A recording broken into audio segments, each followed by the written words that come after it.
색다른 시선 김종배입니다.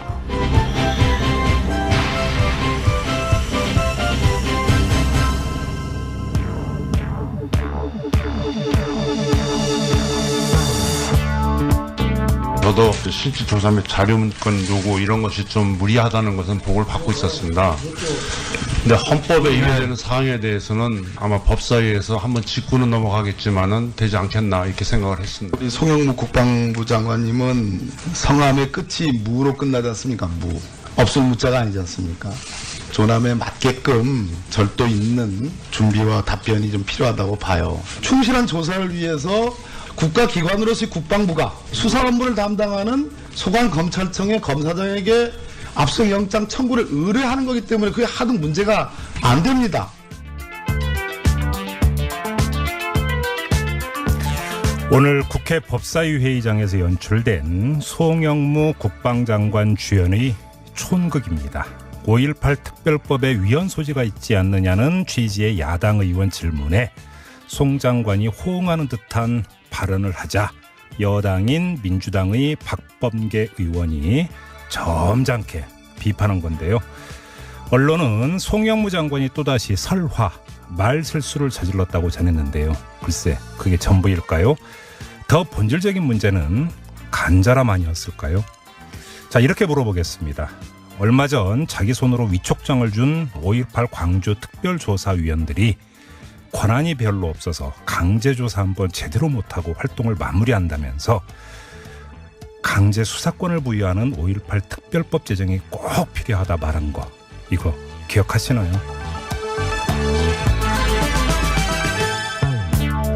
색다른 시선 김종배입니다는 오늘도 우직하게 하루를 정리해드립니다. 지금 바로 시작합니다. 뉴스 따라 읽지 않고 따져 읽습니다. 시사통과 똑기자의 뉴스 해부. 네, TBS 보도국의 양아람 기자 모셨습니다. 어서 오세요. 네, 안녕하세요.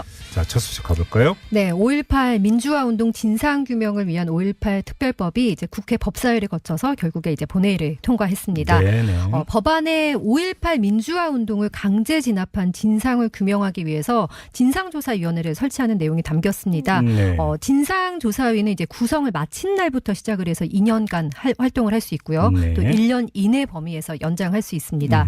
조사위원은 9명으로 하는데 국회의장이 1명, 그리고 여당과 야당이 각각 4명을 추천할 수 있도록 했습니다. 네. 진상조사위는 이제 조사 내용이 사실이고 범죄 혐의가 있다고 인정되면 검찰총장에게 고발할 수 있도록 하고요. 또 범죄 혐의의 개연성이 있다고 보이면 수사기관에 수사를 요청할 수 있도록도 했습니다. 이런 내용인데 왜 위헌 논란이 불거지는지 모르겠어요. 그러니까 말입니다. 네, 네. 네, 아무튼 잘 통과했습니다. 네. 그리고 이제 국회가 군 사망사고 진상규명에 관한 특별 법안도 통과를 시켰고요. 네. 주당 법정 근로시간 68시간에서 52시간으로 단축하는 내용 근로기준법 개정안도 의결을 했습니다. 5.18 특별법이 제정이 됐으니까 반드시 규명돼야 되는 것.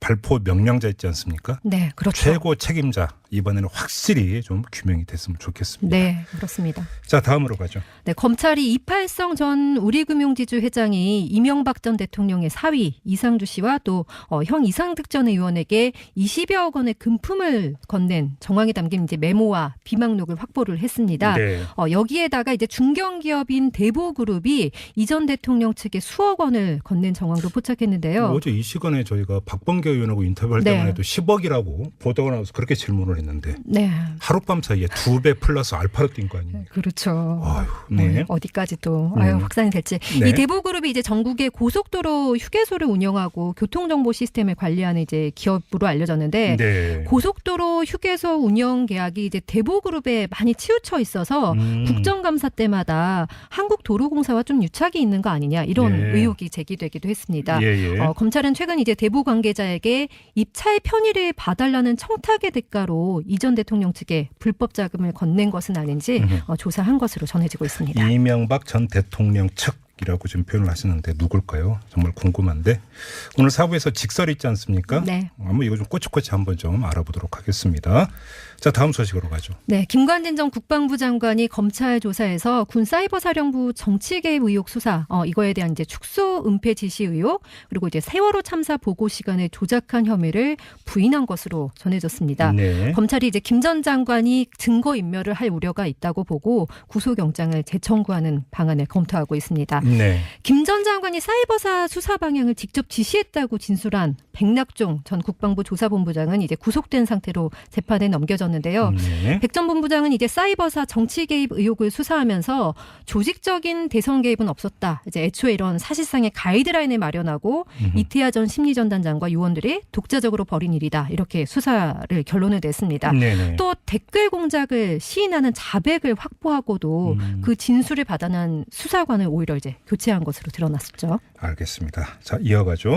네, 2월 28일 오늘이 이제 대구에서 민주화 운동이 일어난 지 58주년이 되는 날입니다. 네. 228 대구 민주화 운동 좀 아시는 분도 계시겠지만 모르시는 분들을 위해서 좀 잠깐 설명을 드리면요. 네. 1960년 3월 15일 정 부통령 선거를 앞두고 이승만 정권의 독재와 부패, 실정에 맞서서 대구 지역 고등학생들이 일으킨 학생 운동입니다. 네네. 이 학생 운동이 3.15 의거 그리고 4.19 혁명으로 이어졌고요. 4월 26일 이승만 대통령이 하야하기에 이르는데요. 네. 정부가 지난달 30일에 국무회의에서 2월 28일을 국가기념일로 지정을 했습니다. 네네. 그리고 오늘 이제 문재인 대통령이 228 대구 민주운동 기념식에 참석을 했는데요. 네. 현직 대통령이 228 대구 민주운동 기념식에 참석한 것이 김대중 전 대통령 이후 18년 만의 일이라고 합니다. 네네. 문 대통령이 이제 기념식에서 광복 이후 최초의 학생 민주화 운동이 228 민주화 운동이라면서 대한민국이 국민의 힘으로 독재를 무너뜨린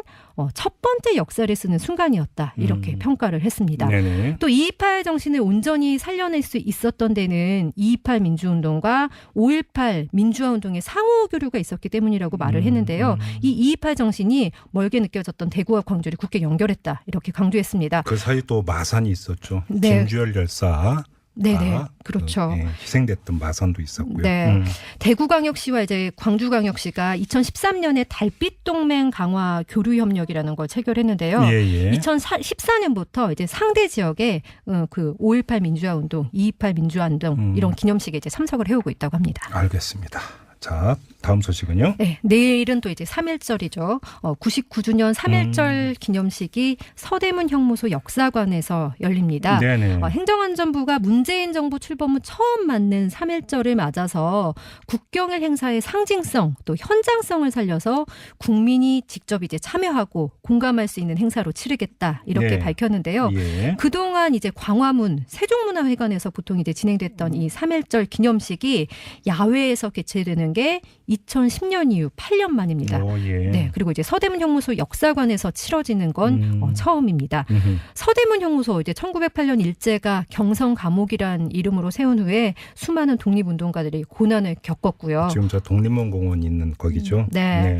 해방 후에도 이제 1987년까지 서울구치소로 쓰이면서 민주화 운동 관련 인사들이 수감이 되기도 했는데요. 그랬죠. 이 아픈 역사를 기억하기 위해서 1998년 서대문 형무소 역사관으로 개관했습니다. 네네. 내일 이제 기념식에서 조양원 애국지사 등 후손 5명에게 직접 독립유공자 정부 포상도 수여한다고 합니다. 그래서 내일 그 기념식이 더욱 뜻깊을 것 같은데요. 자, 박경목 서대문 형무소 역사관장 잠시 연결해서 이야기 나눠보죠. 여보세요. 네, 여보세요. 안녕하십니까? 예, 안녕하세요, 관장님. 네, 잘 모르시는 분들을 위해서 이 서대문 형무소 역사관 어떤 곳인지 잠깐 좀 설명 말씀 부탁드릴게요. 네, 지금 앞서 브리핑에서 잠깐 언급이 됐는데요. 네. 이 서대문 형무소는 일제강점 전에 1908년도에 일본인에 의해서 만들어졌습니다. 네. 만드는 이유는 당시에 의병과 애국계몽 운동가들, 즉 식민지에 항거했던 한국인들을 수감하기에 만들어졌고요. 네네. 이에 따라서 해방 이전에 일제강점기 때는 주로 독립운동가들이 그렇죠. 수감이 많이 되셨고요. 또 브리핑처럼 그 해방 이후에는 독재 정권에 또 맞섰던 네. 민주화 운동가들이 많이 항거했던 실로 독립과 민주의 역사적인 현장이라고 할 수 있겠습니다. 네, 그때 이제 그 서대문 형무소의 그 감방이라든지 네네. 여러 곳이 아직도 이제 보존되고 있는 거죠. 네, 현재 그 1987년도에 서울구치소가 이전하면서 네. 3분의 2가량이 철거되긴 했습니다만 네네. 옥사와 사용장 원형 등이 지금 그대로 그러니까요. 남아 있어서 생생하게 네. 보실 수 있습니다. 저도 몇 번째 찾았던 곳이긴 한데 아무튼 예, 이 3.1절 기념식이 서대문 형무소 역사관에서 치러진다. 어떤 의미가 있다고 봐야 될까요? 아마 3.1절 기념식이 이곳에서 개최된 건 근본이 처음입니다. 그렇죠.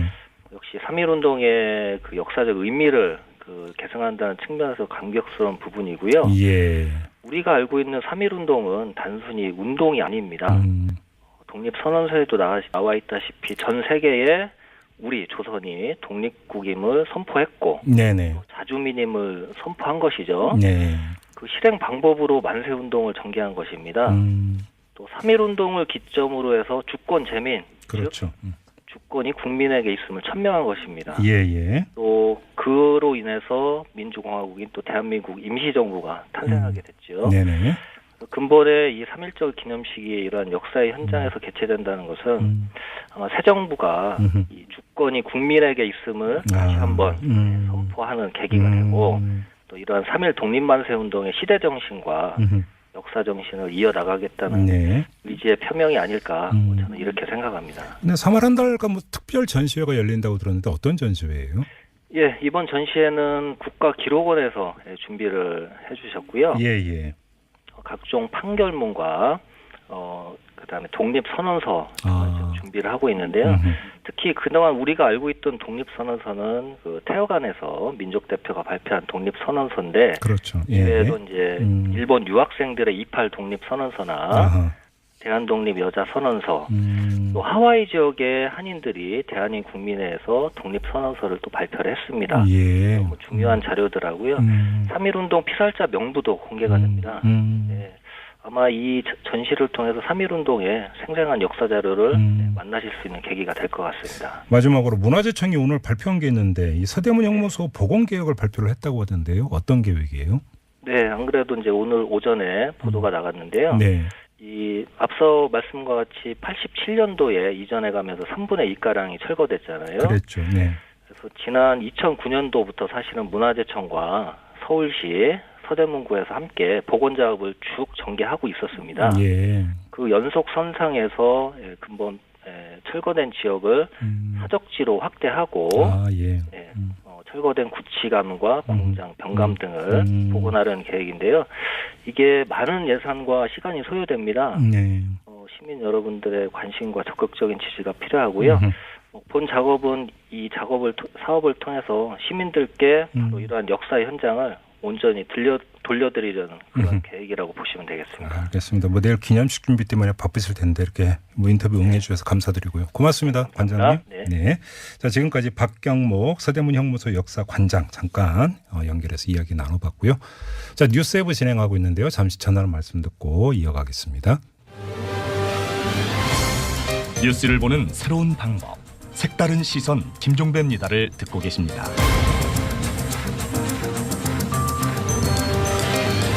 네, TBS 보도국의 양아람 기자와 함께하는 뉴스웨브 시간인데요.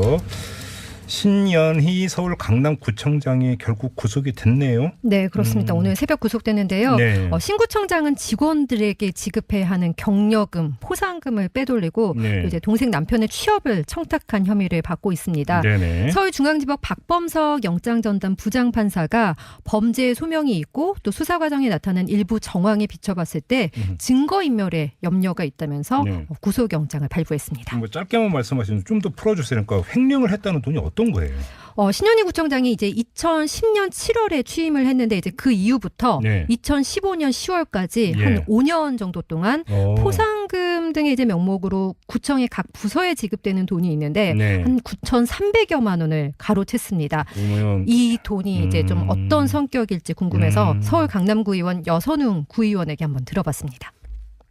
신현희 구청장이 안 가져갔으면은 9천만 원 정도가 직원들한테 가가지고 포상금으로 쓰였겠죠. 예산 항목이 만약에 업무 평가에서 뭐 좋은 성적을 받았던 팀과 이런 식으로 가는 포상금을 이제 횡령을 한 거죠. 명목은 근데 뭐 뭔지는 몰라요. 뭐 그거 만들어가지고 하기 때문에 뭐 예를 들어서 뭐 태극기 달기 잘해가지고 포상금을 준다. 뭐 이런 명목을 하는 거기 때문에. 참. 직원들이 일 잘하고 열심히 한다고 주는 경력은 포상금을 떼어가지고. 아이고 이거 어떻게 봐야 되는지 모르겠는데 그래서 네. 이 돈 어디에 썼다고 합니까? 뭐 예전에 뉴스회부 때 또 한번 알려드리긴 했는데 네. 이 횡령자금은 뭐 동문회비, 당비, 지인 경조사비, 뭐 지역 인사 명절 선물비, 뭐 정치인 후원회비, 또 뭐 심지어 화장품 구입비 등으로 사용을 했다. 지난번에도 이제 전화해 드렸는데 네. 이 가운데에서 좀 이제 특히나 문제가 되는 부분이 있는데요. 여선홍 의원의 말을 다시 한번 들어보시죠.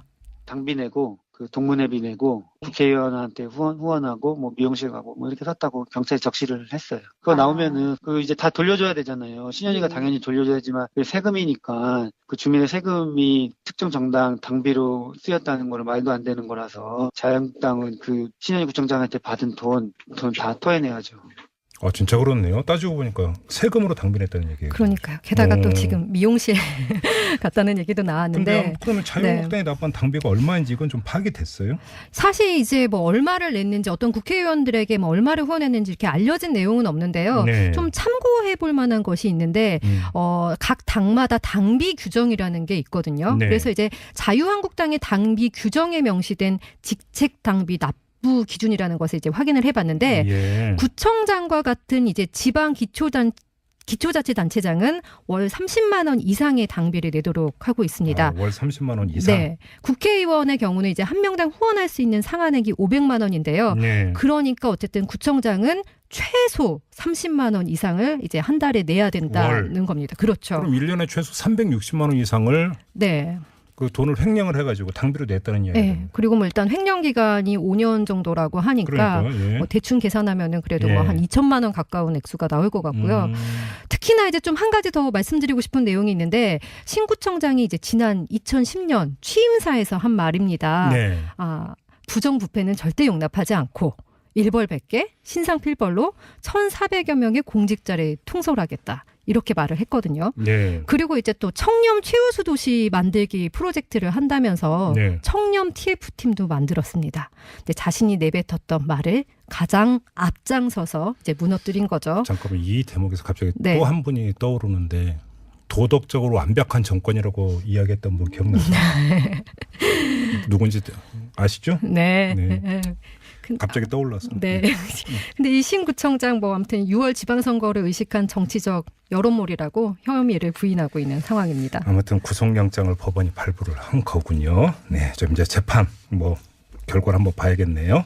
자, 다음 소식으로 가죠. 네, 한국 GM 소식 연이어서 계속 전해드리고 있는데 네. 군산공장 폐쇄 방침에 따라서 이제 사내 비정규직 노동자 200여 명이 해고 통지를 받았다는 소식입니다. 오늘 가장 먼저 비정규직이군요. 네. 한국 GM 이제 군산농장 비정규직 해고 비상대책위원회가 그제 이런 문자를 받았다고 하는데 네. 다음 달 말까지 회사를 떠나라는 근로계약 해지 문자를 받았다고 사내 비정규직을 위한 고용 대책이 필요하다 이렇게 강조했습니다. 네. 사실 이제 정규직은 뭐 희망퇴직을 할 때 퇴직금이나 위로금이나 뭐 여러 가지 지원을 받는데 비정규직도 좀 정규직에 준하는 위로금이나 이런 보상이 이루어져야 된다 이렇게 강조를 했습니다. 예. 그리고 오늘 서울 광화문에서는 한국GM 일자리 지키기 결의대회가 열렸습니다. 네네. 민주노총 전국금속노동조합이 한국 GM 사태를 해결하는 과정에 노조의 참여를 보장해달라 그리고 이제 군산공장 폐쇄를 철회해달라 이렇게 촉구했는데요. 네네. 한국 GM 실사에 노조가 추천하는 전문가를 참여시키고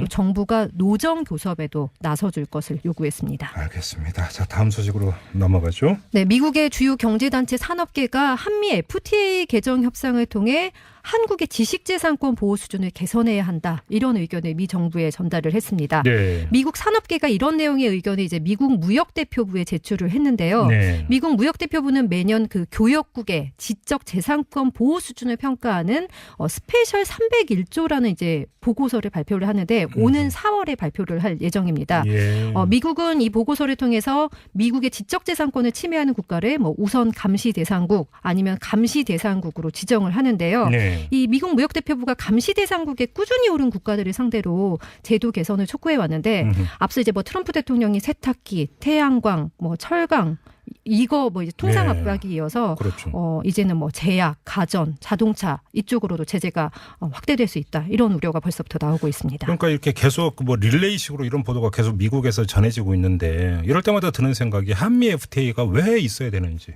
그러니까 개정 협상 진행 중이지 않습니까? 네. 이게 지금 개정 갖고 될 문제인지 네. 사실 좀 상식적으로 의문이 들고 좀 걱정이 됩니다. 그렇죠. 그러니까 미국도 뭐 이 산업계에서도 트럼프 대통령이 있을 때 어떻게든 좀 해보겠다 이런 심리인 것도 같습니다. 그러게요. 자, 네. 짧게 한 소식만 더 전해주시죠. 네, 중국이 시진핑 국가주석의 장기 집권 개헌 추진을 처음으로 보도한 신화통신에 대해서 보도 통제에 나섰다는 소식입니다. 네. 신화통신이 지난 25일에 국가주석과 부주석의 연임을 제한한 헌법의 임기 규정을 삭제하는 방안을 네네. 중국 공산당 중앙위원회가 제안했다 이렇게 보도를 했는데요. 네네. 신화통신이 이 뉴스를 이제 영문으로 내보냈거든요. 예. 그 이후에 이제 시진핑 주석의 장기 집권을 비판하는 목소리가 커지면서 중국 정부가 당황해서 보도 통제에 나섰다 이런 소식입니다. 네. 신화통신의 보도 이후에 자극적인 보도를 삼가라 또 외국 언론이 인용할 만한 뉴스는 내보내지 말라 이런 구두 지시가 내려왔다고 하는데 네. 지금 뭐 중국 관영 매체들의 개헌 관련 뉴스에서는 개헌을 뭐 지지한다는 내용만 뭐 계속 보도되고 있는 상황이라고 합니다. 그렇군요. 알겠습니다. 자, 뉴스예부 여기까지 진행하죠. 양아랑 기자와 함께했습니다. 고맙습니다. 네, 고맙습니다.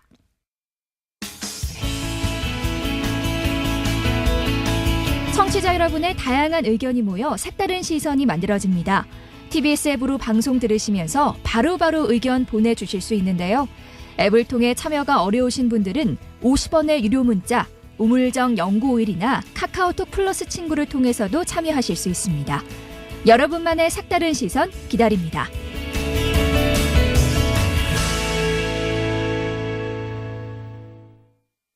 네, 지금부터 정치권으로 가보도록 하겠습니다. 이 정치권의 의제 하나가 불거졌습니다. 민주평화당하고 정의당 간에 공동교섭단체를 구성하는 문제, 이것이 어떻게 될 것인가, 이게 사람들의 관심을 끌고 있는데요. 자, 또 하나의 문제가 여기에 겹쳐져 있습니다. 어제 오늘 한 국회의원 이름이 인터넷 실시간 검색어에서 계속 올라 있었는데요. 이걸 인용을 해야 되는 건지 잘 모르겠습니다만 이른바 일본 말인데요. 겐세이 발언을 했던 이은재 의원의 이름이 실시간 검색어에 계속 올랐습니다. 그런데 그 맞은편 의원이 바로 이분인데요. 민주평화당의 유성엽 의원. 이 두 가지 문제 한번 함께 질문 드려보도록 하죠. 연결하겠습니다. 여보세요. 예, 안녕하세요. 예, 안녕하세요, 의원님. 예. 후자부터 한번 좀 여쭤보겠습니다. 뭐 지금부터 그 인용하는 것 자체도 별로 부적절한 것 같으니까 그냥 뭐 방해 이런 뜻 아니겠습니까? 그 뜻이 그냥 그렇게 그렇죠. 방해한다, 견제한다, 뭐 네. 그런 의미라고 알고 있습니다. 네, 예. 그렇게 풀어서 지금부터 질문을 드리겠습니다. 이제 예. 추리자면 그 의원님께서 이 교문체위 위원장을 맡고 계시는데 예. 왜 그 김상곤 사회부총리에 대한 질문을 방해하느냐 이런 뜻으로 이은재 의원이 이야기를 한 것으로 알고 있는데요. 예, 예. 어떠셨어요? 그 얘기 들으셨을 때? 뭐 화가 나기보다도 좀 어이가 좀 없었죠. 너무 좀 심한 그런 표현이었고. 네. 특히 겐세이란 말은 일본어 아니겠습니까? 예. 뭐 3.1절을 한 이틀 앞두고 있는 그런 상황에서 네. 또 공개 회의석상에서 그런 뭐 비속어 중에서도 또 일본어를 써가지고 저한테 항의를 하는 그 내용을 접하고 네. 뭐 화가 난다기보다도 너무 어이가 없어가지고 좀 그냥 저도 허허하고 좀 웃었던 네. 것도 좀 들어 있는데요. 근데 이은재 의원이 뭐 사과를 했다면서요? 예, 제가 그냥 지적을 했습니다. 네. 뭐 갱판, 뭐 겐세이 이렇게 이야기를 하면서 네. 그 위원장한테 항의하는 것은 좀 불경스럽지 않느냐. 예. 또 아까 앞에서 말씀드린 대로 지금 3.1절 독립기념절이 네. 눈앞에 다가와 있는데 예. 그런 일본어 자체를 써서 하는 것은 굉장히 적절치가 못하다 이렇게 이야기했는데 그래도 불행 중 다행이라고 네. 뭐 바로 사과는 했습니다. 본인이 흥분해서 네네. 실수한 것 같다라고 사과는 했습니다. 다행스러운 것은. 뭐 그러면 이제 하나의 해프닝으로 끝날 수도 있는 건데 이제 문제는 이은재 의원이 소속되어 있는 자유한국당 의원들의 반응인데요. 예. 그 같은 당 동료 의원들이 이은재 의원한테 엄지척하면서 멋있었다 이렇게 뭐 호평을 했다고 하고 장제원 수석 대변인은 20대 국회 최대 히트작이다 이러면서 웃었다고 하는데요. 이 당의 이런 반응은 어떻게 읽어야 되는 겁니까? 저는 뭐 그 농담으로들 비공개적인 장소에서 농담으로 그런 이야기 했으리라고 그냥 뭐 짐작해 줄 수밖에 없습니다. 그걸 예. 정말 진심으로 그렇게 뭐 엄지척을 했다든지 네. 이렇게 봤다면은 예. 정말 그거 문제가 있는 거죠. 그래요. 예. 반성하고 이게 지금 사과해야 될 일을 가지고 예. 마치 뭐 격려하듯이 응원하듯이 그런 이야기 한 것은 네. 대단히 잘못된 일이라고 생각합니다. 예. 알겠습니다. 뭐 그 정도로 하고요. 지금 그 민주평화당의 그 현안 가운데 하나가 이 정의당하고 함께 공동 교섭단체를 구성하는 문제 아니겠습니까? 뭐 현안이라기보다는 네. 이제 저희들이 그 바른미래당으로 그 합당하는 거 네. 동의하지 않고 이제 따로 나왔는데 네. 또 비례대표 의원들 잘 내주지도 않잖아요. 지금 현재 바른미래당에서 예. 우리 민주평화당과 함께 오고자 하는 비례대표 의원들 한 최소 3명, 네. 많게는 너댓 명에 대해서 그 동의를 잘 안 해주니까. 네. 그런데 이제 이 국회라는 거 잘 아시는 대로 뭐 교섭단체 기준 숫자가 좀 많지는 하고, 네. 뭐 외국에 비해서도 많고 또 오래전부터 20명 이상으로 오는 것은 좀 과도하지 않냐, 소수 정당의 의견을 네네. 공세하는 거 아니냐 이렇게 해서 이제 이런 게 있기는 있습니다만은 이 국회가 또 철저하게 교섭단체 위주로 운영이 되지 않습니까? 예. 뭐 의사 일정 잡는 것부터 어떤 내용을 처리하는 그런 과정에서 네. 그래서 저희들로서도 뭔가 이 교섭단체를 좀 구성을 해서 국회 운영에 보다도 좀 적극적으로 네. 또 이렇게 참여할 필요가 있겠다 이런 생각인데 물론 뭐 상대당과 아직 공개적으로 논의한 사항은 아닙니다. 예.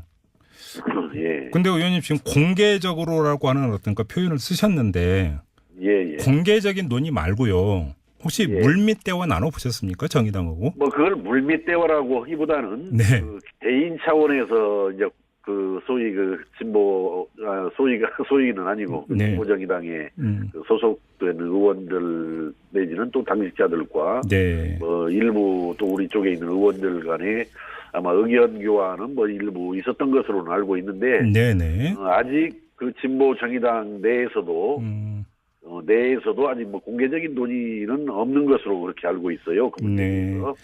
근데 우리들도 이제 논의를 좀 시작하는 단계고. 네네. 근데 좀 뭐 다른 정당 같은 경우는 좀 비판을 하던데요. 정체성이 다른데 어떻게 공동 교섭단체를 구성할 수 있는 거냐 이렇게 그 비판하는 목소리에 대해서는 어떤 입장이세요? 어디 바른 미래당에서 비판했습니까? 뭐 그러니까 그 다른 정당만이 아니라 예. 이 정치를 바라보고 있는 일각의 어떤 뭐 평론가라든지 이런 분들도 그런 비슷한 이야기를 하더라고요. 어떻게 받아들이세요? 이것이 보통 그 통상적인 일은 아니죠. 네. 그 진보 정의당과 민주평화당이 공동으로 교섭단체 구성한다는 것은 의원님 근데요 그냥 진보 정의당이 아니고 그냥 정의당인 것으로 알고 있습니다. 정의당. 네네. 예. 통상적인 그런 일은 아니죠. 네. 그러나 이것은 그 정의당과 민주평화당이 통합하자라는 이야기가 아니고 예. 공동으로 교섭단체를 구성해서 네. 국회 운영에 좀 적극적으로 참여하자라는 그런 의미이기 때문에 네네. 그 당의 통합 문제와는 좀 별개의 문제입니다. 약간 차이가 있는 문제입니다. 그래요. 그러니까 지금 제가 제 개인 생각으로는 그동안에 우리 정의당의 움직임이라든지 우리 또 민주평화당의 여러 그 논의들 이렇게 보면은 네. 개헌에 대해서는 거의 좀 공유할 수 있어요. 거의 많은 상당 부분의 생각들을. 네. 또 선거제도 개혁, 민심 그대로 선거제도를 고치자라는 부분에 대해서도 우리 민주평화당과 정의당도 상당히 공유를 할 수 있는 사항들이고 네. 남북 문제에 있어서도 기본적인 입장이 상당히 좀 유사한 네. 이런 부분들이 있습니다. 그래서 예. 저는 어떠한 조건을 가지고 어떤 내용으로 공동의 교섭단체를 구성하느냐 뭐 그러는 거지 모든 국정 전반에 대해서 예. 뭐 같이 움직인다 이건 아니거든요. 근데 의원님 그러니까 그 좀 풀어주세요. 공동 교섭단체를 구성하면 뭐가 좋은 겁니까? 민주평화당 입장에서는. 일단은 지금 현재는 자유한국당과 바른미래당, 네. 그다음에 여당인 그 민주당 3당 간의 그 원내대표 협의라든지 뭐 그렇죠. 합의라든지 이렇게 해가지 않습니까? 네. 거기에 이제 제4의 주체로서 참여할 수가 있는 거죠. 그렇죠. 그 협의나 협상이나 합의 과정에 그런 점이 이제 좀 필요한 일이고 또 또 그렇게 국회가 또 저는 그렇게 간주한다라고 지금 보는 것이 네. 소위 자유한국당과 바른미래당은 크게 분류했을 때 보수 쪽에서는 정당들 아니겠습니까? 네네. 그러고 이제 그 민주당은 이제 진보라고 봤을 때 오히려 진보 대 보수가 1대2로 좀 기울어져 있어요, 사실은. 예. 예, 그래서 저는 이제 이것은 개별 당의 입장을 떠나서 국회 전체를 봤을 때 보수와 진보가 균형을 이룰 필요는 있겠다. 이것이 어떤 국회 운영이라든지 국정을 앞으로 결정하고 추진해 나가는데 바람직한 일이다. 그러니 너무 보수 쪽으로 이렇게 기울어져 있으면은 그 진보 쪽에서 문제를 풀어가기가 상당히 어려울 수가 있죠. 협공을 당해가지고. 근데 의원님 좀 그 통속적인 질문일지는 모르겠으나 그럼 또 예. 실제적으로 지금 의원님도 지금 국회 상임위원장을 맡고 계시는데 그렇습니다. 예. 그 교섭단체 구성을 못하면 상임위원장 자리도 이제 하반기 그 원 구성할 때 내놔야 되고 또 국고 보조금도 다르죠. 예, 예. 혹시 그런 것도 염두에 두신 거죠? 아마 제가 알기로는 국고보조금은 뭐 차이가 없는 것으로 알고 있어요. 아, 그런가요? 교섭단체를 구성했다 해서 네. 뭐 국고보조금의 어떤 지급 기준이 바뀌는 것은 아니라고 알고 있습니다. 예, 예. 다만 이제 아까 같이 교섭단체가 되어야만이 네. 국회 운영 과정에 하나의 주체로서 참여할 수가 있기 때문에 네. 뭐 돈 문제는 상관이 없는 문제고요. 네. 자리 문제는요? 자리는 지금 현재 지금까지 국회 관행이 교섭단체 단위가 되어야 네. 상임위원장 같은 걸 배분을 해주기 때문에 네네. 상임위원장 확보를 위해서도 저는 필요한 일이다 이렇게 봐집니다. 알겠습니다. 그런데 지금 이제 그 정의당의 입장은 제안이 공식적으로 오면 검토는 하겠다. 이게 이제 그 공개적인 입장입니다만. 예. 제가 개별 의원께 좀 질문을 드렸더니 지방선거 끝날 때까지는 어렵지 않겠느냐 이런 물론 개인 의견을 전제로 이야기를 하던데요. 왜 그러냐면 선거 국면이라면 당연히 당의 정체성을 더 강하게 어필을 해야 되는데 공동 교섭단체를 구성을 그 전에 해버리면 선거를 어떻게 치르겠느냐 이 얘기를 하더라고요. 정의당 의원이. 이건 어떻게 받아들이세요? 물론 뭐 정의당에 속한 의원들께서 그렇게 말씀하는 것도 저는 뭐 타당하다고 봐지는데 네. 앞에서 말씀드린 대로 이것은 그 당과 당을 통합시키는 것이 아니고 네네. 그 의원들이 공동 교섭단체를 구성해서 가는 일이기 때문에 네. 이것은 또 선거 연대하고도 또 다른 문제입니다. 사실. 네네네. 각자의 정체성을 가지고 가는데 공통적인 사항에 대해서는 한 목소리를 내주는 거고 예. 서로 다른 견해나 입장에 대해서는 서로 간섭하지 않는 쪽으로 이렇게 조건을 좀 분명히 해서 만들 수는 있는 것인데 이제 또 이걸 바라보는 분들의 여러 가지 입장도 있고 또 거기에 따라서 또 각 당이 판단해야 할 부분이 있기 때문에 이 문제는 아직 뭐 이례적으로 뭐 지방선거 전에 해야 한다 아니면 지방선거 이후에 할 수 있다 이렇게만 꼭 볼 문제는 아니고 그 아마 공동 교섭단체의 어떤 조건에 달려 있는 문제다. 저는 이렇게 봐집니다. 좀 이렇게도 읽을 수 있는 거 아닙니까? 민주평화당에서 공동 교섭단체 구성을 제안을 했다는 이야기는 곧 자력으로 그 20석을 채우기는 어렵다라는 최종 판단을 내렸다. 이렇게 해석을 해도 되는 거죠, 의원님? 뭐 제안을 아직 한 건 분명히 아닙니다. 아직은. 네네네. 지금 우리 민주평화당 내에서 그렇게 구성할 필요가 있지 않겠냐 해서 내부에 논의가 있는 것이지. 그 우리의 의견을 모아서 정의당에다가 제안은 그런 상태는 아직 아니고요. 현재로서는 지금 현재 뭐 안철수 전 대표라든지 유승민 대표, 뭐 박주선 대표 바른미래당에 이분들이 지금 그 비례대표 의원들을 이거 내줄 뜻이 없어요. 그분들 의견을 존중해서. 그렇기 때문에 현재 우리 민주평화당 상황으로는 그 독립된 교섭단체 구성하는 것이 굉장히 지금 어려운 상황입니다. 현재로서는. 이 두 분은 어떻게 되는 겁니까? 무소속으로 남아있는 이용우, 송금주 두 의원은 어떻게 돼요? 이용우 의원은 이제 무소속으로 일단은 행보를 해가겠다라고 했지만은 우리 교섭단체에는 참여하겠다라고 그 동의를 했습니다. 우리가 교섭단체 구성하는 데는 함께 하겠다. 입당은 안 하고 교섭단체를 함께 할 수 있다? 현재는 교섭단체에 같이 할 수 있겠다. 이렇게 입장을 밝혔고. 송금주 의원과는 당의 지도부가 이제 대화를 지금 해가는 것으로 그렇게 알고 있습니다. 알겠습니다. 오늘 말씀 여기까지 들을게요. 고맙습니다, 의원님. 감사합니다. 지금까지 국회 교문위원장을 맡고 있는 민주평화당의 유성엽 의원이었습니다. 네, 색다른 시선 김종배입니다. 2부 이렇게 마무리하고요. 잠시 뉴스 들으시고 7시 6분 3부에 돌아오겠습니다. 3부에서는 이 북미 관계 다시 한번 짚어보고요. 이어서 직설도 대기하고 있습니다. 잠시만 기다려주세요. 그저 그런 뉴스가 아닙니다.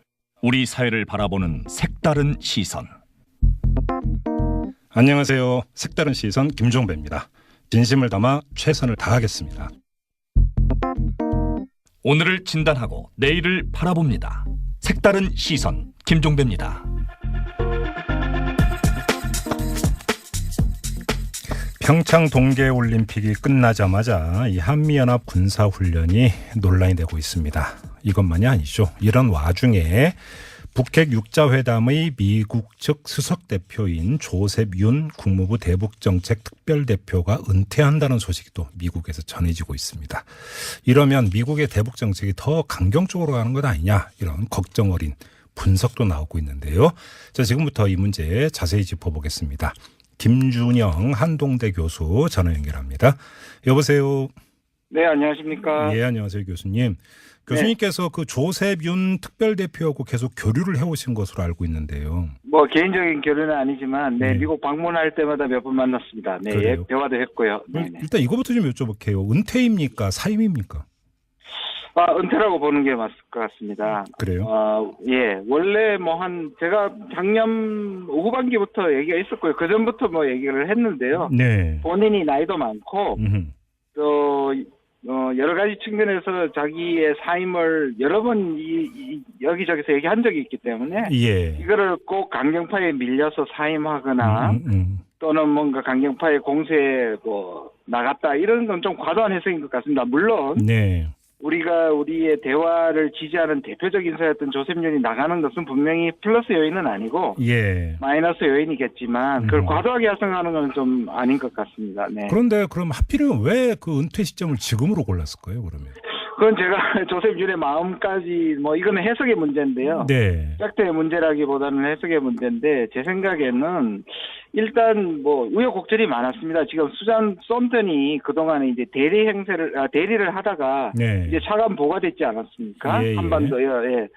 그런데 원래 자기보다 하위 직급이었습니다. 썬턴이 오바마 때 자기 밑에 있던 사람이고, 예. 그다음에 뭔가 이제 제대로 직급에 그걸 받고 이거 원래 초예요. 이제 예. 출범을 했는데 예. 어쩌면 자기도 불편하고 썬턴도 불편할 수 있는 측면이 하나 있는 것 같고요. 아하, 예. 또 하나는 자기가 이제는 뭔가 이 과정에서 밖에 나가서 오피니언 리딩을 하는 것이 지금 싱크탱크로 가겠다고 얘기하니까 예. 더 나은 것 같고 또 하나 그냥 제가 이제 생각하는 바는 뭔가 한반도의 평화와 대화를 자기가 꾸준히 지지했는 사람으로 남고 싶은 지금부터는 뭔가 진흙탕 싸움을 하면서 그것보다는 네. 그런 지지안으로 삼고 싶은 그런 개인적인 열망이 있지 않나. 이건 좀 마지막은 저의 추측입니다. 그렇군요. 아무튼 그러면 국내 일각에서 강경파에 밀려서 사임 당한 거다라고 하는 시각은 정말로 소설이다 이렇게 보시는 거고요.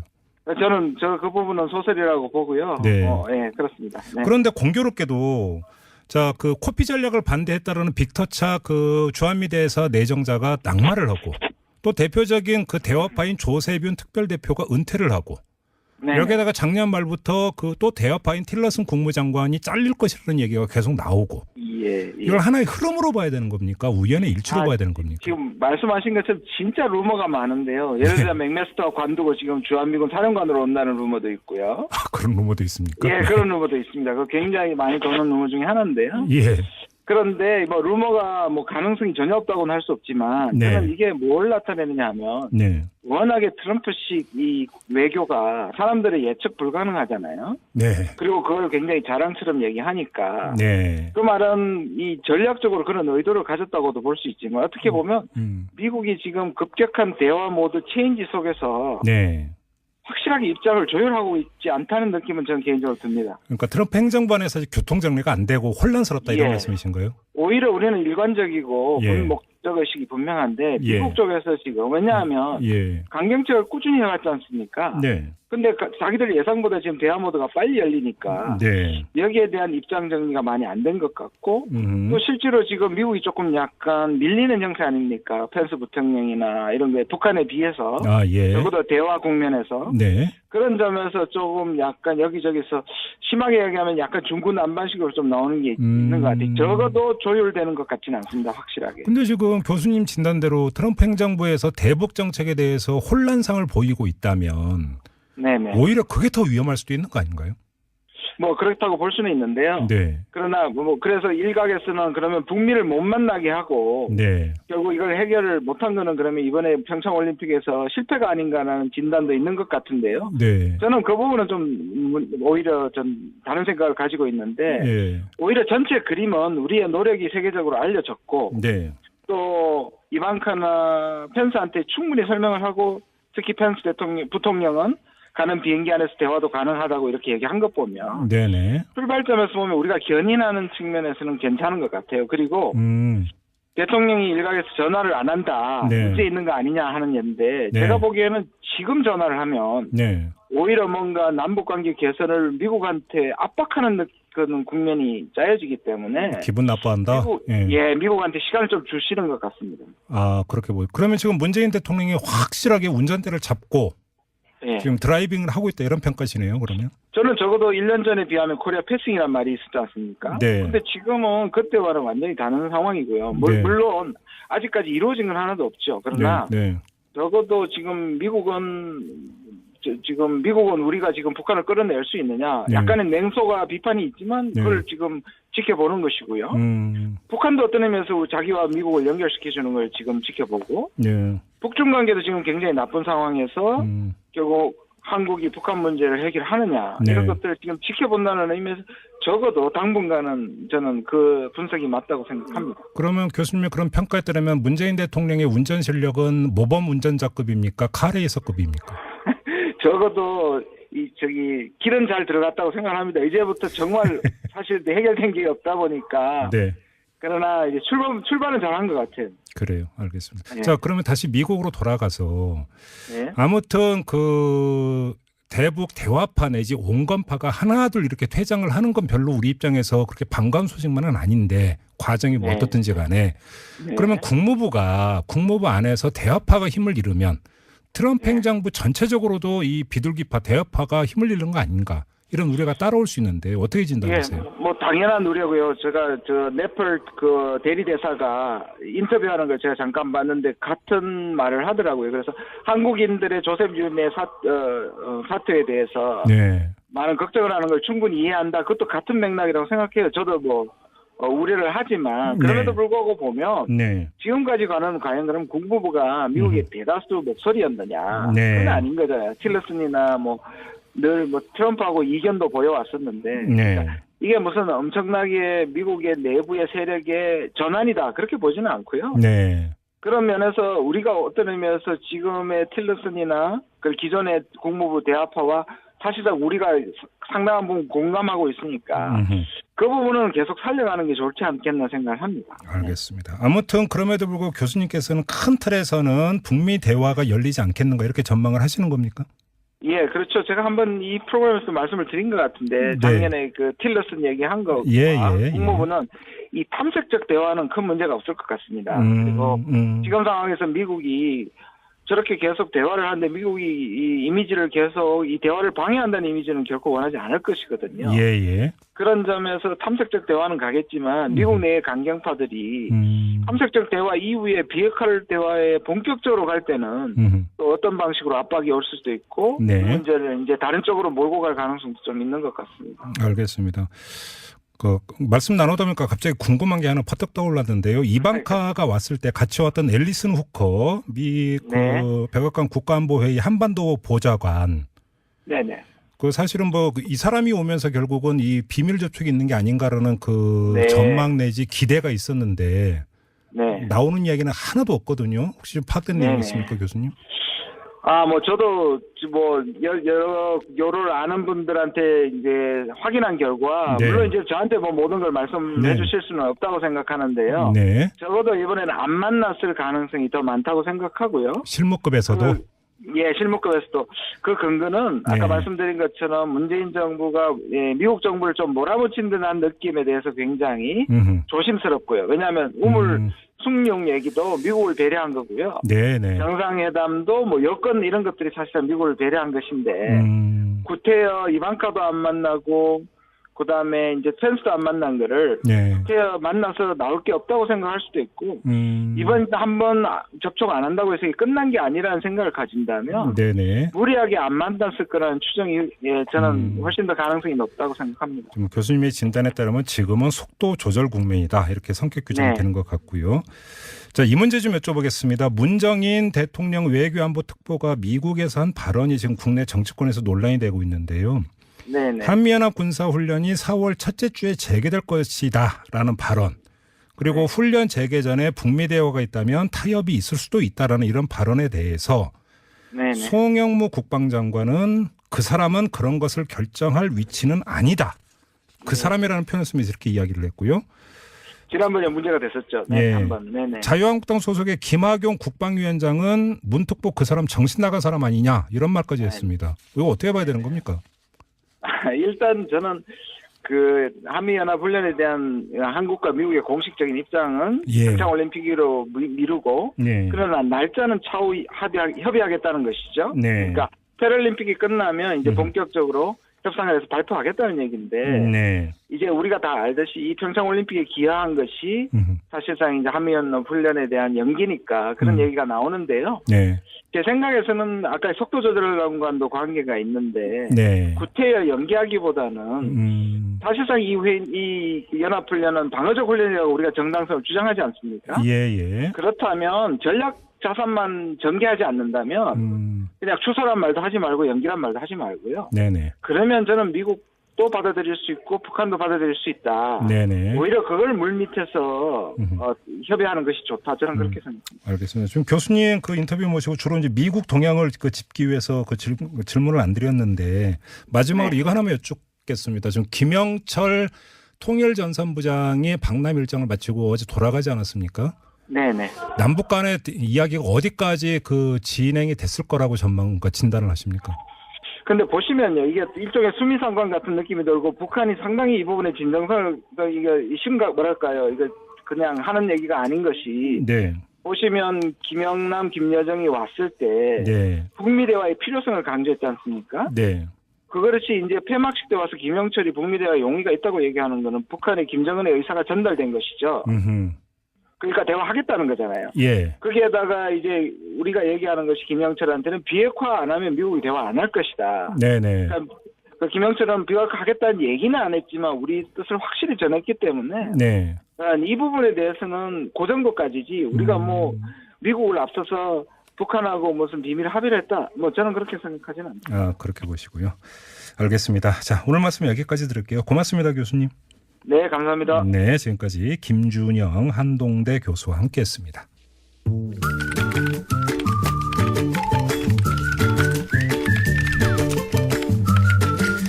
뉴스보다 재밌고 뉴스보다 뜨거운 무적의 댓글 시간입니다. 최광기 토크 컨설팅 대표 모셨습니다. 어서 오세요. 네, 안녕하세요. 최광기입니다.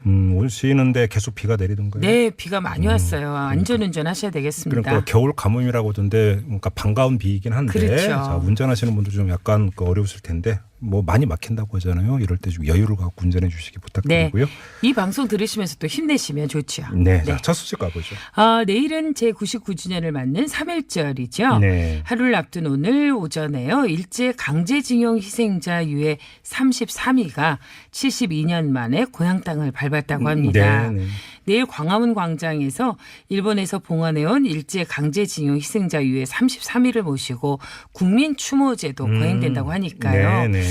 너무 늦었지만 이제 고국에서 편히 쉬시길 바라는 마음으로 또 오늘 소식을 전해왔습니다. 저 댓글 어떻게 달렸어요? KIMB 땡땡님께서는요. 하늘도 슬픈지 비가 옵니다. 이런 댓글 남겨주셨고요. BYTH 땡땡님은요. 반세기가 더 지나서야 겨우 지친 몸을 이끌고 오셨네요. 좋네요라는 댓글을 남겨주셨습니다. 너무 오래 걸리셨네요. 그렇습니다. GGAM 땡땡님께서는요. 갑자기 눈물이 핑 도네요. 그저 죄송합니다. 후손으로서 우리 모두의 마음이 아닌가 이런 생각을 해봅니다. 그렇죠. 너무 늦게 오신 게 아니라 너무 늦게 모셔온 거죠. 그렇죠. 후손들이. 예, 네. 죄송합니다. 네네. SS56님께서는요. 현재 진행형인 역사.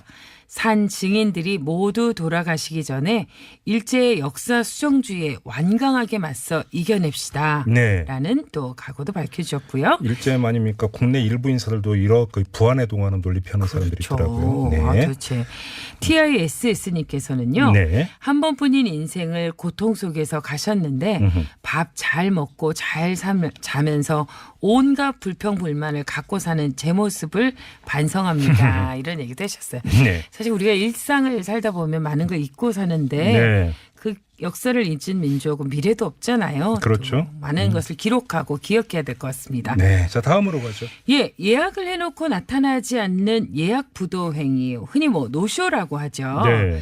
그 스타셰프 최현석 씨도 노쇼로 한 달에 2천여만 원의 손실을 본 적이 있다면서 예약해놓고 왜 안 오는지 손님에게 전화했다가요. 네. 욕을 먹은 적이 있다고도 하네요. 참 기가 막히죠. 네. 앞으로는 예약해놓고 취소하려면 위약금을 물어야한다는 거 꼭 기억하셔야겠습니다. 네. 오늘부터요. 노쇼에 대한 위약금 규정이 새롭게 적용되는데요. 네. 식당 예약은 최소 1시간 전에 취소해야 보증금을 환불받을 수 있고요. 네. 만약 1시간도 채 안 남기고 취소하거나 취소 없이 식당에 나타나지 않으면 보증금을 한 푼도 돌려받을 수 없다고 합니다. 네. 돌잔치와 회가변 등 연회시설의 예약은요. 한 달 전까지 취소하면 계약금 전액 환불이 가능하지만 예약일 일주일도 남기지 않고 취소한다면요. 계약금과 이용금액의 10%를 합쳐 위약금으로 물어야 한다고 하네요. 지금 여기까지 이야기를 들어보면 이 네. 그 예약이라고 하는 것은 대형 이벤트일 경우에 예약이고 그렇죠. 그렇지 우리가 뭐 점심 식사를 하거나 저녁을 먹는데 몇 명이 가는데 전화해서 네. 예약하는 경우 있지 않습니까? 네. 이런 노션은 또 별개가 돼버리네 이렇게 돼버리면 왜냐하면 이때는 계약금 거는 경우는 거의 없으니까 보증금. 그렇죠. 그렇죠. 그런데 이제 그런 경우도 좀 문제가 되는 거죠. 그러니까요. 네. 네. 자 아무튼 자 댓글 어떻게 달렸어요? 네, BAS님께서는요. 예약은 약속이다. 지키지 못할 약속은 하는 게 아니다. 이런 당연한 말씀인데 이 당연한 게 안 지켜지니까 문제인 거예요. 우리 오늘 똑같은 얘기였어요. 아, 나 요즘 이렇게 너무 통과 제려야 되는데 왜 이러지? 우리 이렇게 진짜. 너무 사이 좋으면 안 되는데. 네, 그래 좀 좋은 쪽 잠깐 해보죠. 뭐 네. WING 땡땡님께서는요. 예. 비즈니스에서 노쇼는 비용과 연결됩니다. 기본 좀 지키고 삽시다. 이런 얘기를 해주셨어요. 그럼요. 네. 반면에 EUUN님께서는요. 하루 전도 아니고 1시간 전 취소하면 노쇼랑 뭐가 다른가요? 네. 식당은 단체 손님 맞으려면 1시간 전에 이미 음식 다 만들고 세팅 들어갑니다. 맞아요. 이런 얘기 주셨어요. 맞아요. 사실 이게 단체 손님이라도 막 어마어마한 숫자는 아니더라도 5명 뭐 이런 거 다 그렇거든요. 네. NAMJ 땡땡님께서는요. 그냥 선결제하게 해. 더 먹게 되면 추가금만 따로 받으면 되지. 이런 얘기해 주셨어요. 괜찮네. 그러니까 예약을 할 때 이게 선결제 금액을 하는 거죠. 네. EHRY 땡땡님, 요 아주 재밌는 경우인데 이런 경우 좀 우리가 판단해 줘야 될 것 같아요.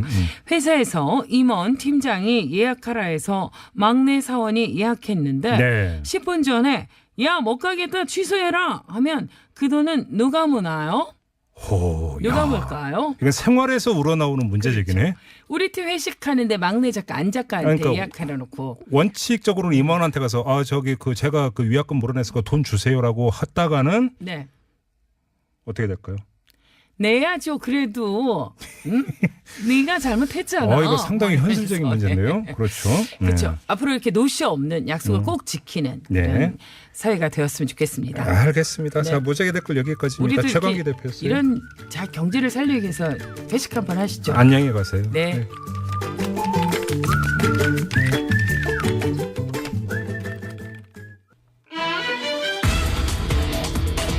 정두원, 서가번의 직설. 네, 비를 뚫고 두 분이 오셨습니다. 정두원 전 의원 모셨고요. 어서 오십시오. 네, 안녕하세요. 서가번 전 의원 모셨습니다. 어서 반갑습니다. 오십시오. 서가번입니다. 네. 자, 오늘도 또 뜨겁게 화끈하게 정치 분석을 좀 해봐야 되는데요. 정두원 전 의원님께 요즘 뭐 엄청 질문 받고 계시죠?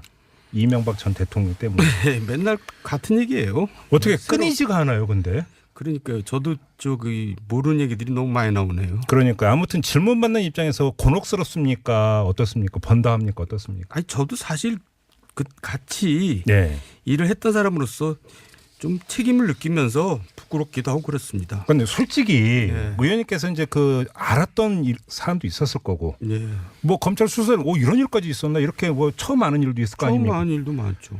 그때 어떤 느낌을 주셨어요? 글쎄요, 부끄럽다니까요. 그리고 저도 뭐 책임을 느끼죠. 야, 이 정도까지 이런 느낌이었습니까? 그러면? 이 정도까지 그 표현이 좋네요. 그렇죠. 예, 네. 저도 이건 제 표현 칭찬해 주는 분은 정두원 전 의원밖에 안 되죠.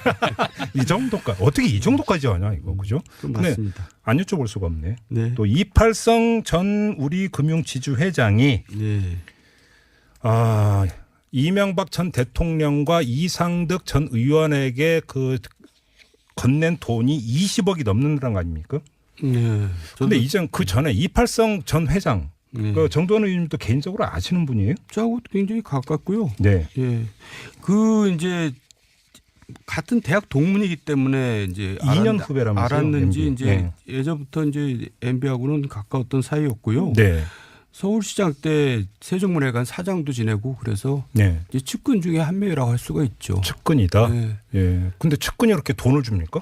근데 이제 그분이 뭐 굉장히 부자는 아니거든요. 예. 제가 알기로는 예. 이제 그냥 샐러리맨만 했던 사람이라서 그러니까 이제 그분 돈이 나왔다기보다도 그분이 이제 뭐 매개 역할을 했겠죠. 자, 중간 매개 역할. 제가 지금 질문 드리고 싶은 거 먼저 말씀하시니까 제가 질문에 부담이 없네. 네.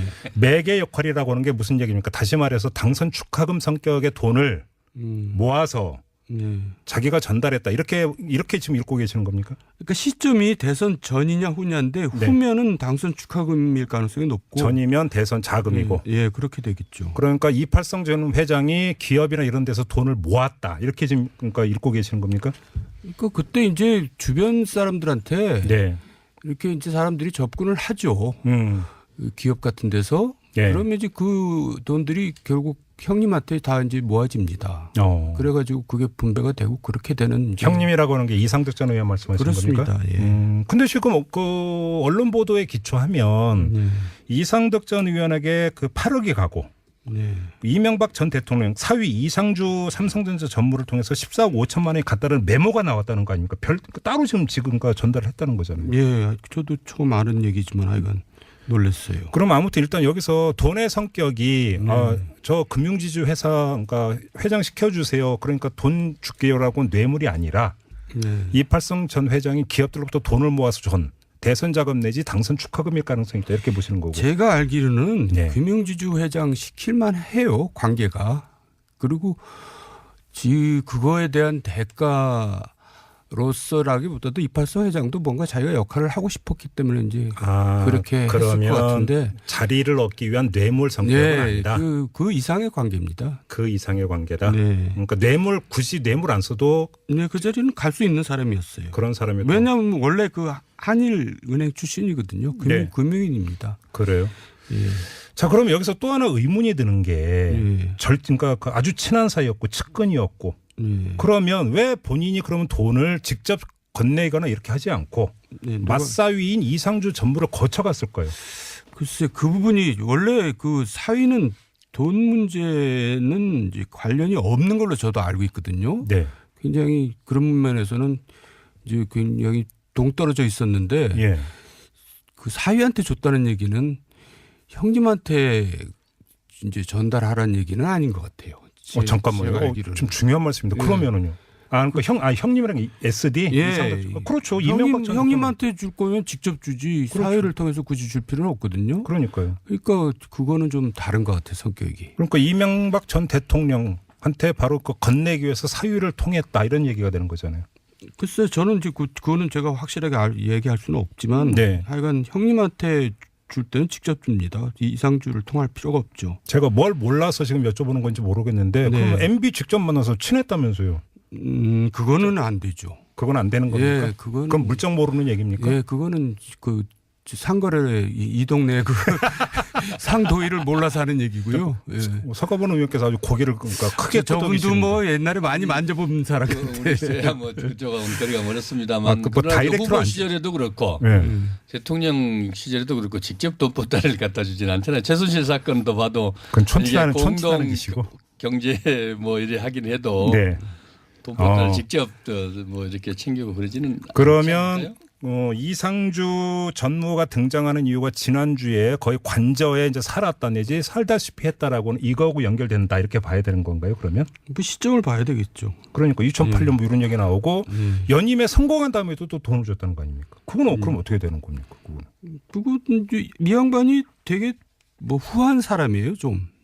제가 볼 때는 저하고 가까운 사이였어요. 대단히 죄송하오나 주변에 되게 후한 사람이죠. 의원님한테는 안 후했습니까? 저한테도 후하게 됐어요. 그러니까 이제 저 밥도 많이 사주고 명절 때 선물도 보내주고 후원금도 보내주고 그런 것 같아요. 그래요? 예.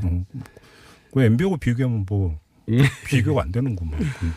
그런데 보도에 의하면은 이팔성 회장이 지금 이상주 전무 통해서 돈가방을 이상주 전무가 그러니까 사위가 돈가방을 직접 이상득 형님한테 갖다 줬다는 거 아닙니까?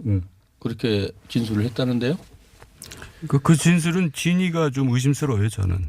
어떤 점에서요? 이상주를 줬으면은 이상득을 갖다 주라는 의미는 아닌 것 같은데요. 그렇죠. 네. 그러니까 그리고 이상하다는 그럼 여기서 몇 주 전에 제가 그 의원님의 회고록에 기초해서 질문을 드린 게 하나가 있었습니다. 대선 자금 내지 당선 축하금, 이른바 모집책 이야기하면서 대선 자금 모집은 주로 이상득 전 의원 그리고 최시중 전 방통위원장에 집중이 됐었다.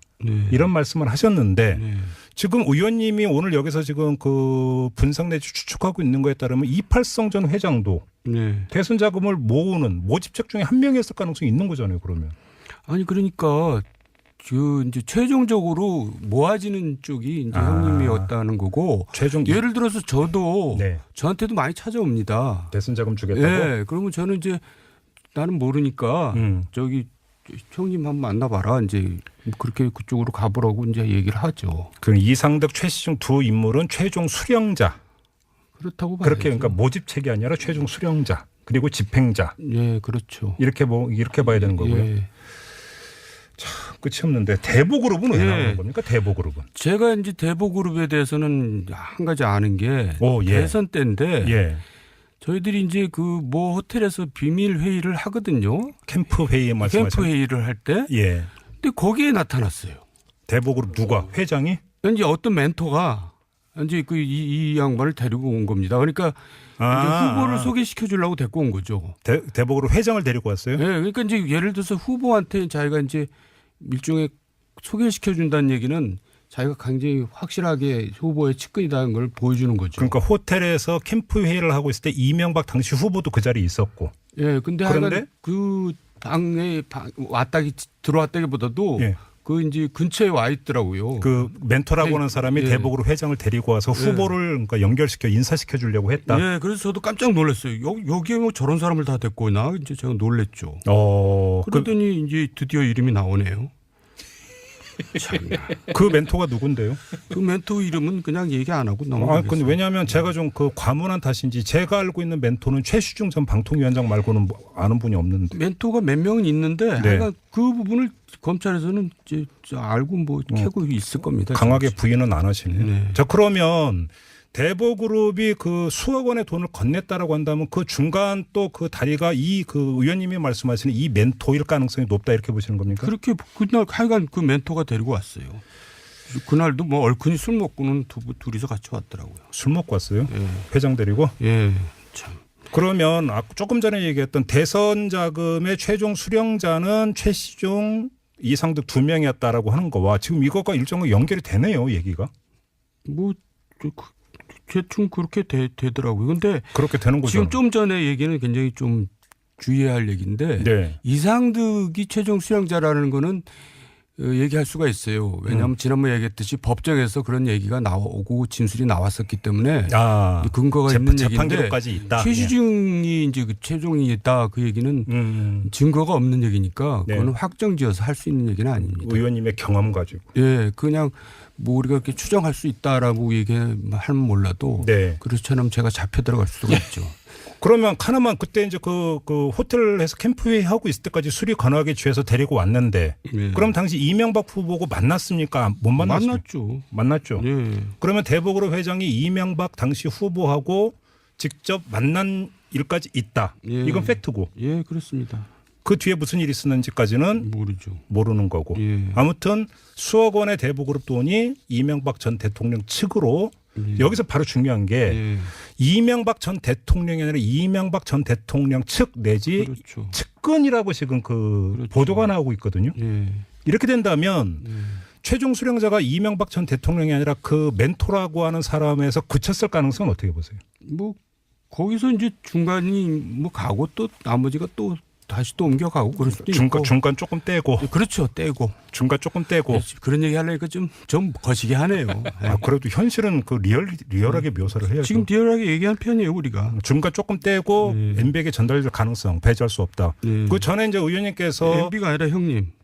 SED에게 최종 수령자는 다 관리는 그 사람이 했으니까. 그리고 그 중간에 조금 뗀 돈의 일부가 그 저번에 이제 멘토가 의원님에게 그 두 덩어리를 주려고 한 적이 있었다. 본인은 이제 그 최종적으로 거부했지만 돌려줬지만. 근데 이제 우리가 재미로 얘기하면은 그 멘토에 돈 관리하는 사람이 있었어요. 잠깐만. 근데 그 멘토에 돈 관리하는 사람이 해외로 도망갔어요. 언제?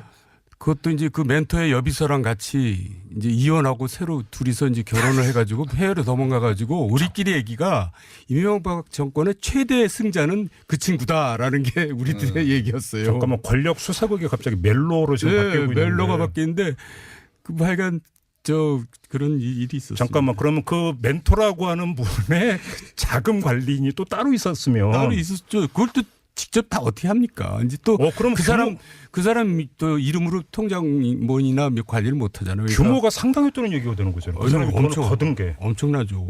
저희들이 얘기도 뭐 하여간 몇백억 그렇게 얘기했으니까 그 이상일 겁니다. 근데 사랑의 도피 말고 돈의 도피는 거기에 동반이 됐습니까? 안 됐습니까?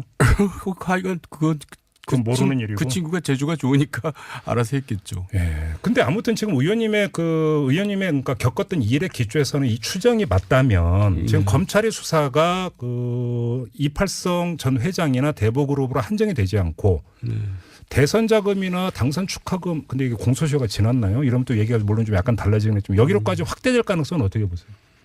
뭐 확대는 안 될 겁니다. 왜냐하면 이제 지금 충분하고도 남잖아요.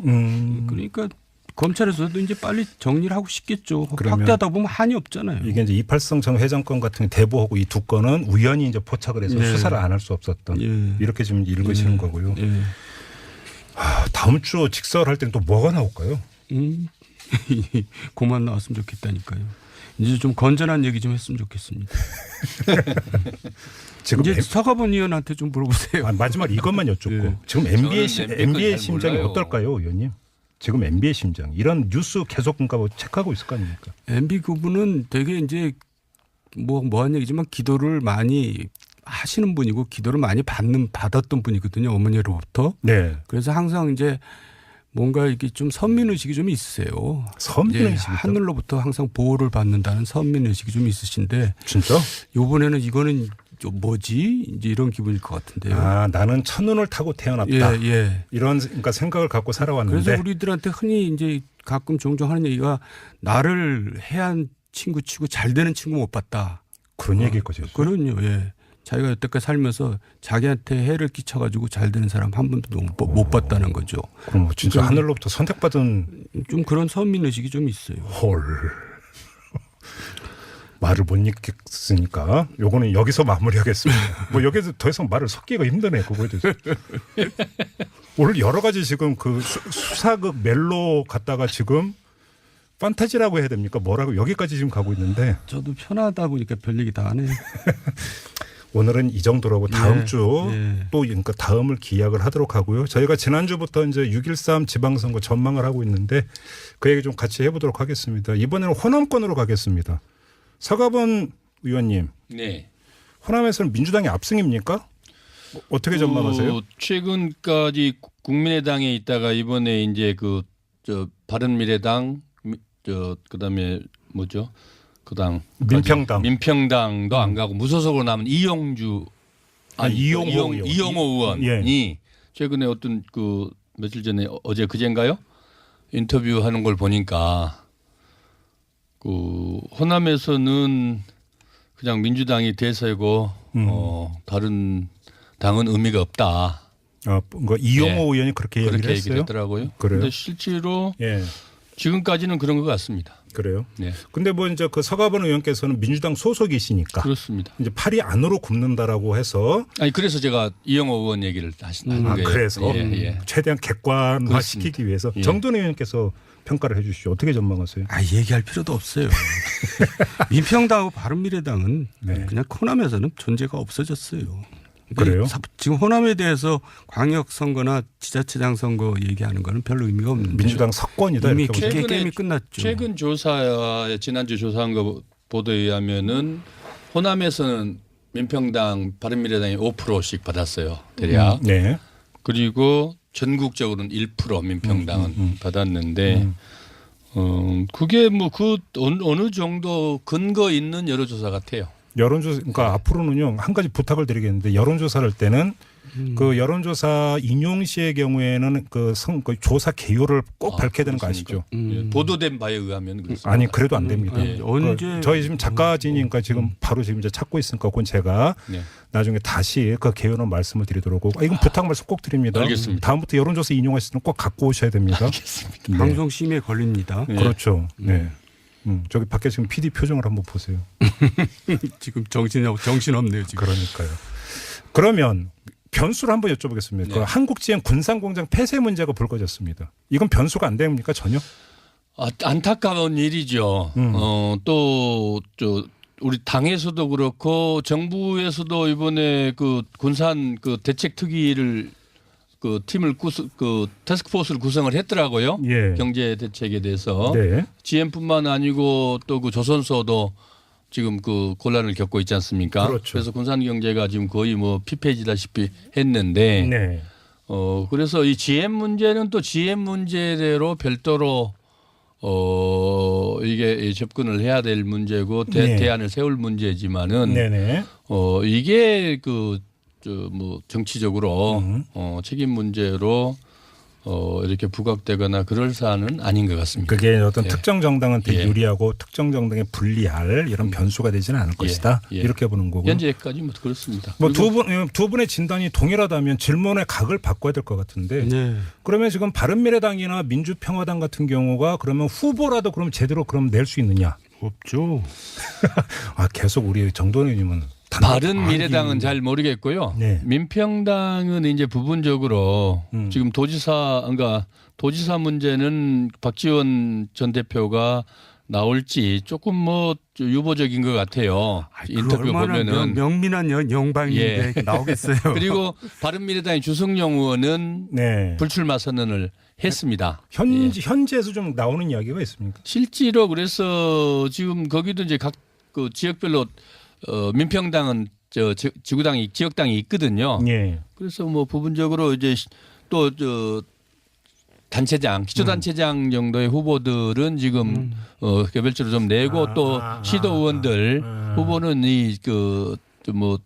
활동들을 하고 있습니다. 그리고 일부는 이제 저쪽 서부 쪽은 현역들이 단체장도 그렇고 시도 의원들이 민평당 소속으로 있는 데가 좀 있고요. 그러면 이제 광역이 아니라 기초단체장 같은 경우 선택과 집중 전략 이렇게 가고 있다. 그래도 이제 크게 힘을 쓰고 있지는 못하죠. 그럼에도 불구하고 그렇습니다. 선택한 곳조차도 힘을 쓰고 있지 못하다.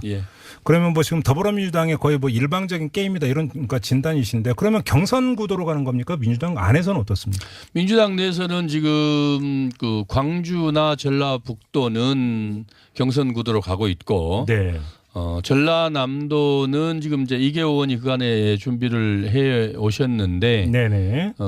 중앙당에서도 조금 지금 좀 더 논의를 해보자. 현재까지는 그러고 있고, 네. 기초단체장이나 또 의원들, 시도 의원들에 대한 경선 룰, 기본적으로 선거관리 룰들은 네. 다 지금 하나하나 속속 마련해서 발표하고 있습니다. 그래서 기본적으로 경선이고요. 네. 또 전략적으로 필요한 곳에만 최소한의 전략 공천을 한다. 이게 지금 당의 방침입니다. 예를 들어서 광주시장 같은 경우는 강기정 전 의원 같은 일찌감치 준비를 했다 뭐 이런 보도가 예, 그렇습니다. 그리고 최근에 이제 그 일자리 그 대책 부위원장 맡았던 이용섭 전 장관이 출마 선언을 해서 지금 광주시장으로 그렇습니다. 그러면 그 두 양강구도 이렇게 보면 되는 겁니까? 경선 그렇지는 않습니다. 또 다른 또 있고 광산구청장, 네. 민영배 광산구청장 또 광주 서구청장 했던 최용호 구청장 이렇게 해서 지금 한 4파전 정도. 그다음에 현재 시장. 제가 그거 여쭤보려고. 윤장현 시장은 어떻게 되는 거예요? 윤장현 시장까지 해서 5파전 정도 되고 있습니다. 윤장현 시장은 지금 당적이 예, 그렇습니다. 이용섭 전 장관을 제외하고는 다 그만 비슷비슷해서 그러면 지금 이용섭 전 그러니까 1강 4중 정도 뭐 이렇게 지금 현재 정돈 의원님은 경선구도 어떻게 점쳤어요? 아니 저는 제가 여쭤볼게요. 그러면 전남지사 후보는 누굽니까? 지금 전남지사 후보는 아까 말씀드렸듯이 이계호 의원이 지금 준비를 하고 지금 의석수 때문에 말린다는 거 아니에요? 그렇습니다. 그래서 이제 당에서 아까 말씀드렸듯이 당에서 좀 더 집중적으로 논의를 하자. 그런 상태입니다. 그런데 지난주부터 정돈 의원께서 제자리를 계속 탐하시는 것 같아요. 네. 아니 제가 속마음을 너무 노골적으로 드러내시는 거예요. 감히 다들 정 의원님 질문에 대해서 전남에 대해서는 다들 좀 궁금해 당 안팎에서 다 궁금해하고 있는 지점입니다. 그래요? 예. 전북지사 같은 건 어때요? 그러면? 지금 현재 지사가 우리 당 소속에 있고요. 네. 또 거기에 삼선 의원 하셨던 김춘진 의원도 경선을 하시겠다. 참여하시겠다. 그렇게 해서 아마 그렇게 지금 현재 경합 중에 있는 것 같습니다. 알겠습니다. 꼭 해야 되는 서가번 의원께서 조금 전에 아무 개요 설명 없이 여론조사 결과 인용을 했는데요. 경향신문이 한국갤럽에 의뢰한 조사입니다. 지난 20일부터 22일까지 전국의 성인 남녀 1,002명을 대상으로 전화조사원 인터뷰 방식으로 진행된 조사이고요. 95% 신뢰 수준의 표본 오차 플러스 마이너스 3.1%포인트라는 이 개요. 다음부터는 여론조사 인용 안 하겠습니다. 그렇게 꼭 하셔야 됩니다. 몰랐습니다. 그냥 많이 조금 이렇게 얘기하면 그렇죠. 구체적인 수치를 밝힐 때는 반드시 개요를 이야기를 해 주셔야 됩니다. 그렇게 하고 그러면 뭐 지금 전북지사까지 이야기하고 광주시장, 전남지사 이러면 혹시 그러면 기초단체장에서 민주당 이외의 당적을 가지고 있는 그 후보가 당선될 가능성이 점쳐지는 곳이 있습니까? 구체적으로 조사를 해보지 않았습니다만 현재까지는 저도 뭐 제가 파악한 바에 따르면은 그게 그렇게 쉽겠냐라는 정도인데 이제 선거전이 좀 가열되다 보면은 또 이제 기초단체나 시도 지방 의회 같은 경우는 개인기가 또 좀 작동이 되거든요. 특히 군 단위는 인구 한 2만 5천, 3만, 뭐 5만 이내에 군 단위에서는 상당히 선거가 대도시 아니 제가 왜 여쭤보냐면 그 이전에 지방선거나 국회의원 선거에서도 무소속이 당선되는 경우가 꽤 있었거든요. 그러니까 쉽게 말해서 이제 민주당에서 표가 갈라져가지고 간혹 한두 군데에서 이제 딴 당에서 될 수가 있고 또 민주당에서 경선에서는 안 됐지만은 선전해서 당선 무소속이 당선될 수가 또 있겠죠. 그러니까 그 기초의 경우 지역 기반을 갖고 있는 무소속 그렇습니다. 후보가 당선될 가능성. 우리 당의 후보 경선이 과열되다 보면 지금 정 의원님 말씀대로 본인이 낙천자들이 출마는 할 수 없지만 또 신소관계에 따라서 어떻게 선거가 작동될지 모르거든요. 그런 변수들이 조금 있긴 한데 오히려 그게 변수다. 그런 후폭풍을 제외하고는 일반적인 분석으로는 뭐 대세 지장 없다. 뭐 현재까지는 그런 것 같습니다. 당대당 구도에서는 별로 지금 변수가 그렇습니다. 논할 뭐 거리도 거의 없다. 워낙 그 문재인 대통령 지지율이 높고 네. 또 민주당에 대한 지지율도 같이 고공행진을 지금 벌이고 알겠습니다. 있거든요.